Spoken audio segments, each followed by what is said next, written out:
តោះជិះឡានក្រុងទៅព្រលានយន្តហោះអន្តរជាតិតេជោទាំងអស់គ្នាចំណាយត្រឹមតែម្នាក់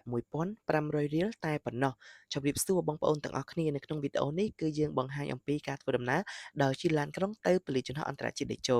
ហើយអ្វីដែលសំខាន់គឺចំណតទី1នៅឯរង្វង់មូលគួចកណ្ដុងហើយឡានណារាល់10នាទីគឺចេញម្ដងតែម្ដងបងប្អូនអញ្ចឹងគឺមានម៉ោងចេញរហូតកុំបារម្ភតាំងពីម៉ោង5កន្លះព្រឹករហូតដល់ម៉ោង11កន្លះយប់ហើយអ្វីដែលសំខាន់គឺឡានថ្មីឡានស្អាតផាសុកភាពអនាម័យម៉ាស៊ីនត្រជាក់ខ្លាំងមែនតើ ជាពិសេសគឺតកងឡានដែលបើកបរហ្នឹងគឺគាត់មានការប្រុងប្រយ័ត្នខ្ពស់មែនទែនហើយកន្លែងដាក់វ៉ាលីក៏មានដែរបងប្អូននិយាយទៅគឺ aim the best តែម្ដងជាពិសេសគឺយើងអាចឡើងនៅចំណតទី2ទី3ទី4ទី5ក៏បានដែរគឺនៅ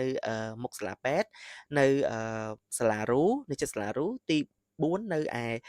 ផ្លូវ60ម៉ែត្រមុខធនាគារនិងទី5នៅ